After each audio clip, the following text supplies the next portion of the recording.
হুম। এটি নতুন দিছে।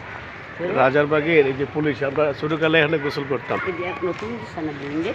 হ্যাঁ, রংটা বুঝতে যখন ৫-৭ বছর বয়স তখন না এখানে আসতাম। আবার ওই পাশে প্যারেড পিটি করাইতো।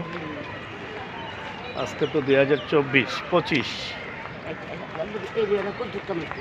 বিশাল এরিয়া না, এখান থেকে দেখতে অনেক বিশাল area. Rajarbagh DMP special branch না, সব সারা বাংলাদেশ থেকে লোক আসে এখানে। সব পুলিশের গাড়ি না সব। হুম, পুলিশের গাড়ি অভাব আছে? অভাব নেই। ওই বলতেছিলাম যে এই ছোট বাচ্চারা তার মার সাথে হাঁটতেছে, তার বাবার সাথে হাঁটতেছে। বলে তো ছোটকালে তো আমরা এরকম হাঁটতাম। এই যে পুলিশ গাটলা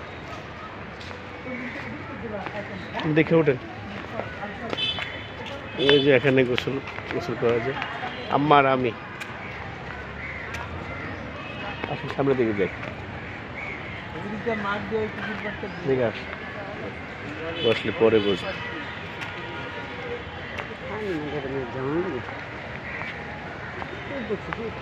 রাজারবাগ পুলিশ এই পাশে এক পাশের সাইড দিয়ে হাঁটে।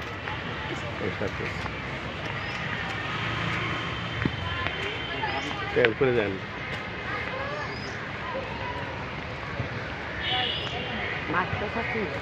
আছে মাছ চাষ করে, এই যে এখানে দাঁড়াইতে পারেন, দাঁড়াই দেখতে পারেন পুলিশের হাঁটার রাস্তা।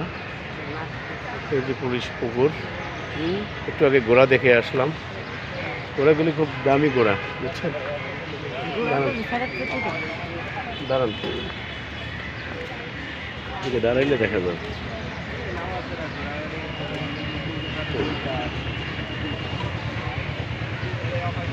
ক্যামেরার দিকে তাকান, ঠিক আছে? এটা জীবনের স্মৃতি থাকবো। আমি তো আমার সবাই দেখবো তো রাজারবাগে আসার স্মৃতি। আম্মাকে নিয়ে ডাক্তার দেখালাম, ডাক্তার দেখার পর আম্মা পুলিশ ব্র্যাকে থাকবে আজকে। আগে আব্বা যখন আসতো পুলিশ ব্র্যাকে আব্বা থাকতো। আর রাজারবাগের যে পুলিশের যে খাবার খাই, আপনার খাবার তো খাইছেন না, ভালো লাগছে না?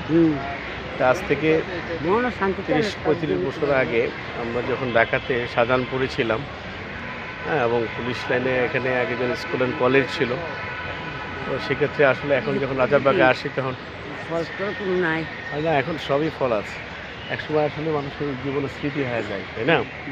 এই স্মৃতিগুলো আসলে প্রত্যেকটা মানুষের জীবনে, যারা ডিপার্টমেন্টে চাকরি করে, সরকারি যে কোনো চাকরি করে, কিন্তু পুলিশ হতে পারে, সেনাবাহিনী হতে পারে, কিংবা নৌবাহিনী হতে পারে, প্রত্যেকের ডিপার্টমেন্টে